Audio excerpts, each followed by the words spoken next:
যে কোনো ভোট তো অ্যাকচুয়ালি কোনো মানুষ, কোনো রাজ্যের মানুষের তার যে ইচ্ছে অনিচ্ছে, চাওয়া পাওয়া, ভালো লাগা মন্দ লাগার প্রতিফলন। নতুন সরকার, তাদের আমি আশা করব একজন বাংলার একজন নাগরিক হিসেবে যে তারা সে ব্যাপারে খুব উদ্যোগী হবে, সত্যি সত্যি উদ্যোগী হবে, যাতে মানুষ কাজটা পায়।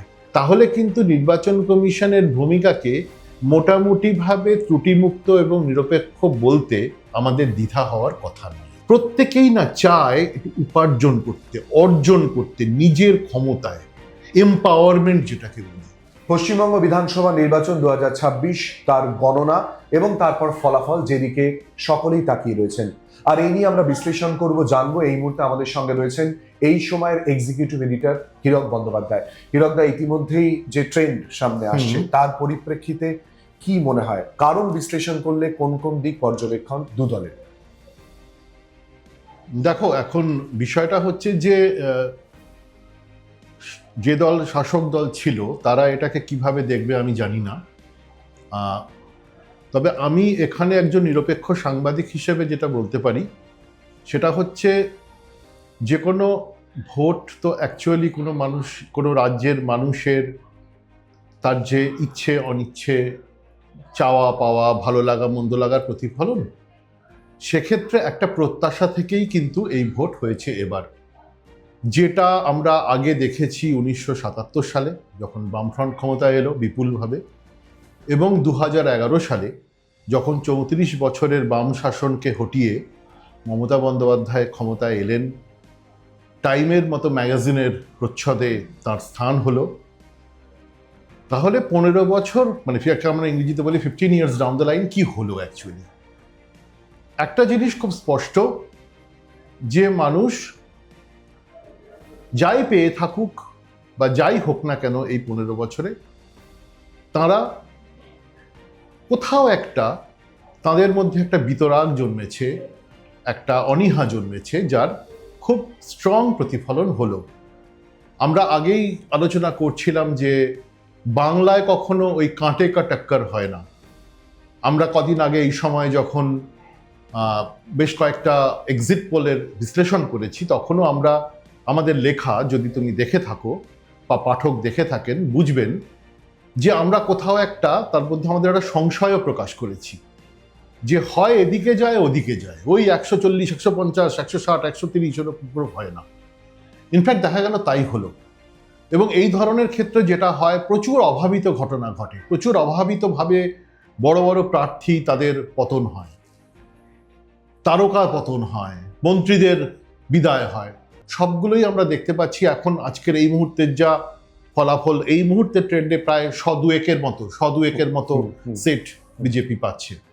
আমার রিপোর্টার এক্ষুনি বলছিলেন যে বিজেপি অফিসেও একটা অদ্ভুত একটা মানে বিস্ময়, যে এরকম সত্যিই করে ফেলেছি। তবে তুমি যদি গত 3-4 দিন, 5 দিন, 7 দিনের একটু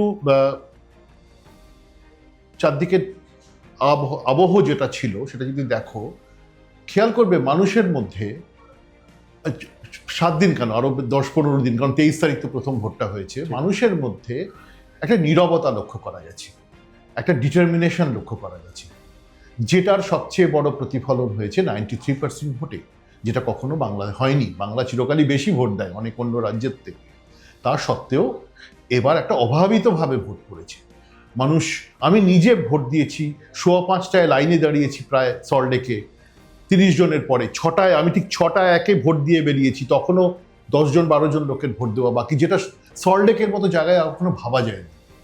তো এই যে বিষয়টা, এটা একটা যখনই মানুষ ডিটারমাইন্ড হয়, দেখা গেছে যখন কোনো একটা পরিবর্তন চায়, তারা মনে করছে যে আমরা এতদিন যেখানে ভরসা রেখেছি সেখান থেকে আমাদের ভরসার জায়গাটাকে সরাতে হবে, এবং একটা প্রত্যাশা থাকে। তো আমার যেটা মনে হচ্ছে যে যদি তুমি হাইন্ডসাইটে এখন একটা বিশ্লেষণের জায়গায় যাও, কি what went wrong for TMC. 1 নম্বর হচ্ছে এই যে এবারে এসআইআর, প্রচুর নাম বাদ পড়া, প্রচুর যারা অ্যাকচুয়ালি ভোট দিত না, তারা বাইরে থাকে বা মারা গেছে, তা সত্ত্বেও ভোটার লিস্টে নাম আছে, সেই যে নামগুলো বাদ চলে গেল, তার কি কোনো প্রভাব পড়লো? একটা জিনিস দেখার, পড়লে কতটা পড়লো। 2 নম্বর হচ্ছে যে একটা ন্যারেটিভ তৈরি হয়েছে বাংলায়, এটা অস্বীকার করার কোনো উপায় নেই, যেটা আরো বাংলাদেশের গত কয়েক মাসের ঘটনাবলী সেটাকে আরো জোরালো করেছে, যে কোথাও একটা মানে বলতে বাধা নেই বা দ্বিধা নেই যে কোথাও একটা কমিউনাল একটা পোলারাইজেশন হয়েছে। বাঙালি হিন্দুর মধ্যে একটা ভয় ধরে গেছে, এমন কিছু ঘটতে চলেছে কি যেটা আমাদের এখানকার যে এতদিনকার অভ্যাস এবং স্ট্যাটাসকোকে নষ্ট করবে। এবং তৃতীয়ত, এইটা খুব বড় কাজ করেছে, এই ন্যারেটিভটা কাজ করেছে। এবং তৃতীয়ত আরেকটা বিষয় এখানে ভাবার, দেখো যে ভাতার দিক থেকে, পাইয়ে দেওয়ার দিক থেকে এই সরকার তো কিছু কম করেনি। লক্ষ্মীর ভাণ্ডার, তার অঙ্ক ক্রমশ বেড়েছে, যুব সাথী, অমুক সাথী, বিধবা ভাতা, ছাত্রদের জন্য অনেক কিছু শেষ পর্যন্ত ওই যে এটাই কি যুবসাথী সম্ভবত, ওই যে যুবকদের জন্য টাকা। কিন্তু দুটো জিনিস হয়, ভাতার রাজনীতি বা ভাতার পলিসি হয়তো বিয়ন্ড এ পয়েন্ট আর কাজ করে না।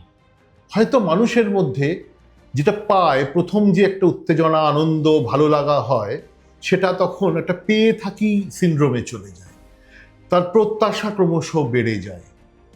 এবং আরেকটা ব্যাপারও হয়, বিশেষ করে আমি শুধু ভাবছি যে আমি মহিলাদের খুশি করে দিলাম, গ্রামে গ্রামে মহিলারা লক্ষ্মীর ভাণ্ডারের টাকা নিয়ে ছোট ছোট পার্লারে গিয়ে ফেসিয়াল করালো, তাই দিয়ে শুধু হয় না।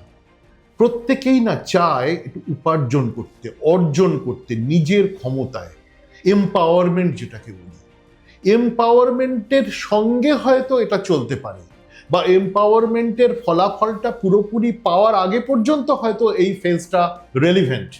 কিন্তু এম্পাওয়ারমেন্ট চায়, কাজ চায়, মানুষ রোজগার করতে চায়। আজকে আমরা একটা সময় দেখেছি সিঙ্গুরে তখন কারখানা হচ্ছে, তখনই কত কিছু হচ্ছে, হোটেল হচ্ছে, তখন কত রকম যানবাহন শিল্প বাড়ছে, ছোট ছোট কারখানার একটা উদ্যোগ হচ্ছে। সেই কাজগুলো তো হতো, সেই কাজগুলো যদি হয়, তা যদি না হয়ে শুধু আমি পরিসংখ্যান শুনি, কিন্তু পরিসংখ্যানের কোনো বাস্তব প্রতিফলন যদি না হয়, সত্যি সত্যি যদি আমার কাজের জায়গাটা তৈরি না হয়, কোথাও একটা বিপন্নতা তৈরি হয়, কোথাও একটা খেদ, একটা অবসাদ তৈরি হয়।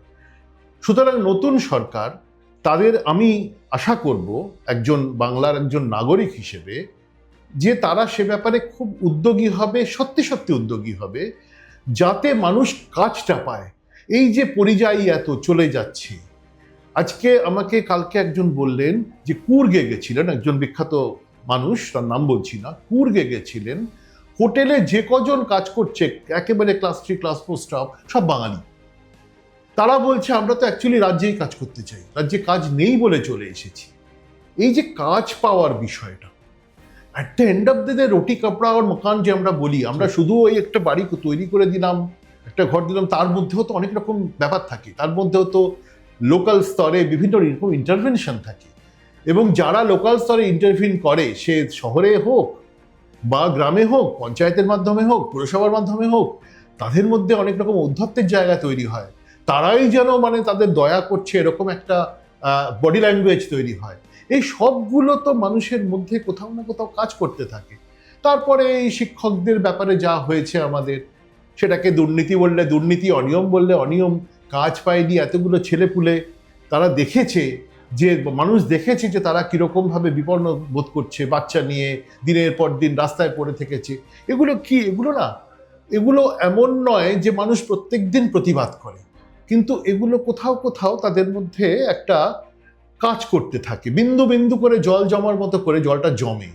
এবং আমার মনে হয় আজকের যে ভোটের যে রেজাল্ট আমরা এখন দেখছি, তাতে কিন্তু এই প্রত্যেকটা পয়েন্ট প্রত্যেকটার মতো করে রেলিভেন্ট, এবং হয়তো ইন্ডিভিজুয়ালি এবং কালেকটিভলি এগুলো কাজ করেছে।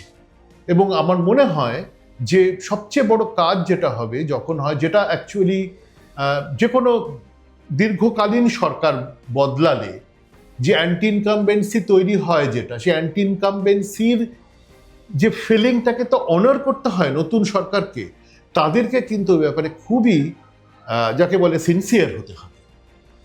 হীরকদা, নিশ্চয়ই আগামী দিনে আমরা আরো বিস্তারিত আলোচনা আপনার সঙ্গে করবো। আমার শেষ প্রশ্ন থাকবে নির্বাচন কমিশনের ভূমিকা। নির্বাচন কমিশনের ভূমিকা নিয়ে তো অনেক তর্ক বিতর্ক হয়েছে। শাসক দল বলেছে নির্বাচন কমিশন নিরপেক্ষ নয়,